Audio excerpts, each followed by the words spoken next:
It is not uncommon for people to feel confused and even scared when they wake up in the wee hours of the morning.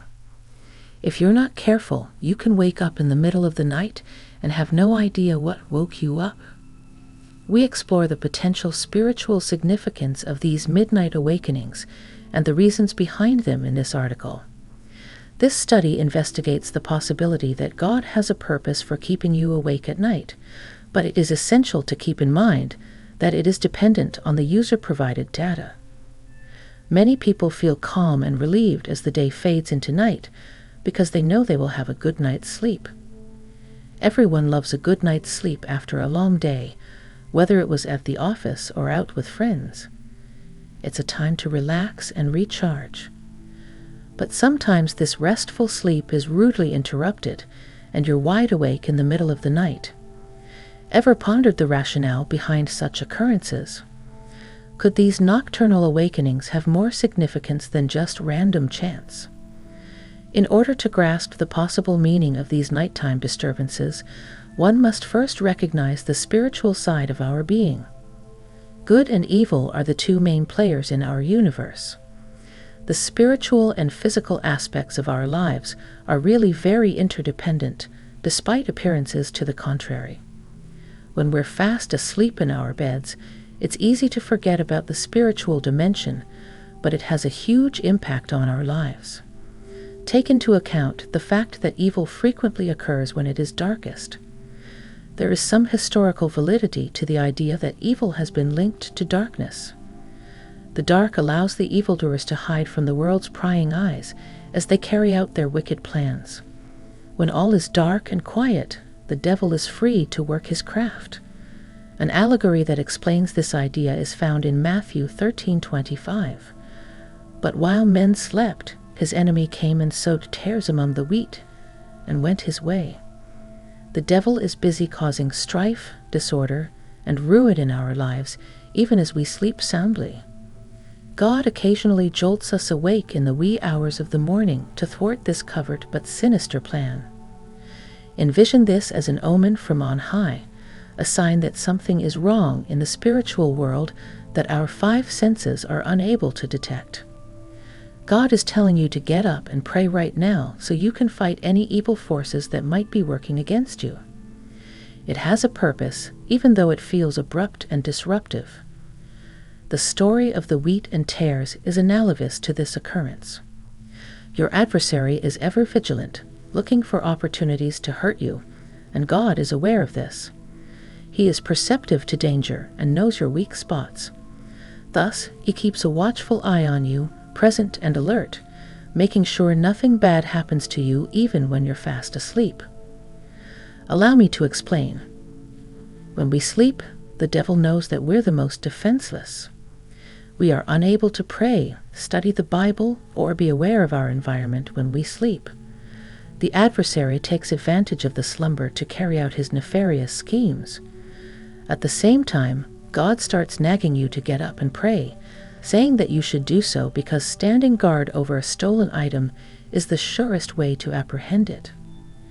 When it's time to wake up and pray, do you ever feel unusually sleepy? You can't call this a coincidence. Exactly when you're going to be asleep is when you should be praying the most. By assuring you of rest and convincing you that praying won't change anything, the devil entices you to remain in bed and avoid going out into the world. He softly murmurs that you shouldn't sacrifice any of your precious sleep for prayer. But that's not true. The reason God wakes you up in the middle of the night is that he wants you to take spiritual charge after seeing the enemy attack you. You can counter and destroy the evil schemes your enemy has devised by praying, which acts as a powerful antidote. If you pray yourself into dominion, you will defeat the devil. He knows this. As a result, he induces waves of drowsiness, which are precisely enough to make you feel too at ease to do anything. These occurrences are not random occurrences. They are spiritual conflicts taking place in the invisible world. Since prayer is so powerful, the devil would rather you not partake in any religious practice that could foil his schemes. Praying first thing in the morning can be difficult, especially if you're still heavy from lack of sleep. But there is spiritual victory for those who listen to God's call and keep going. The stronger the desire to sleep, the more time and energy you should devote to praying. The devil's determination to put you back to sleep increases in tandem with your rising voice as you start to pray. Because of your prayers, he is aware that his plans have been foiled. God is beckoning you to use prayer as a weapon against the invisible powers of evil. It's worth considering that God may have used dreams or visions to warn you of impending trouble, but you just weren't paying attention. For God speaks once, yea twice, but man does not perceive it. Job 33:14-15. When men are asleep, when they are dreaming, when they are slumbering on the bed. The point of this verse is that God speaks to us all the time, even when we don't hear him. Protect your faith from the dangers of ignorance. Listen carefully to God's calls on your life, and get up and pray every night. You may triumph over unseen foes in ways you never dreamed possible if you simply obey. An illuminating illustration can be found in the account of Peter, a prisoner who was to be beheaded the following day. The angel who roused Peter from his slumber broke into the prison sometime during the night. In order to escape certain execution, Peter took advantage of the opportunity presented to him by the angel's miraculous opening of the prison doors and fled with him. Acting in faith, he did not make excuses or prioritize comfort over obedience. The story of young Samuel provides yet another example from the Bible. Samuel awoke in the middle of the night to hear God's voice, and he answered, "Speak, for your servant is listening." Amazing opportunities presented themselves when Samuel was ready to answer God's call.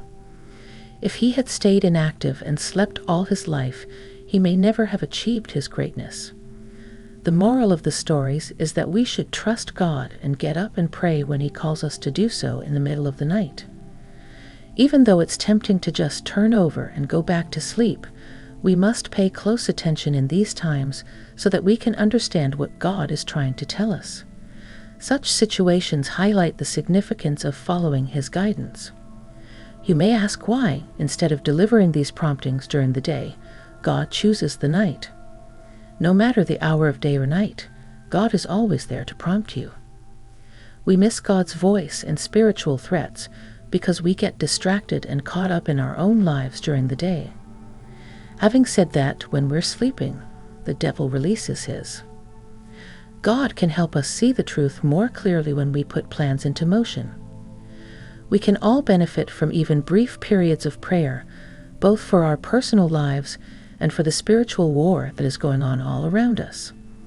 Still, you got to put in the time, concentrate, and dedication. The unseen spiritual battles can be won, and the positive impact on your spirit can be amazed when you make it a habit to rise in the stillness of the night to connect with God. Think about making God your first priority first thing in the morning, before you do anything else, like grab your phone. The security of your soul, body, and mind is dependent on him alone. An individual's spiritual power is amplified when they pray for an hour at night as opposed to during the day. Jesus' life exemplifies this principle. Knowing the power of prayer, he would spend whole nights praying. Even though we can't see into the spiritual realm, the struggles and difficulties we face are nothing compared to the great and loving plans God has for us.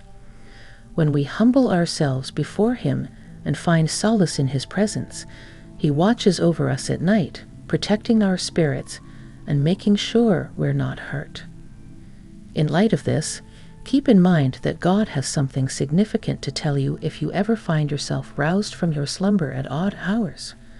He is patiently anticipating your response. During these times of divine guidance, you can strengthen your connection to the Creator who loves you, defend yourself from invisible dangers, and fight spiritual battles. So, if you feel a gentle prod to wake up in the middle of the night, listen to it, pray constantly, and see how God works in your life.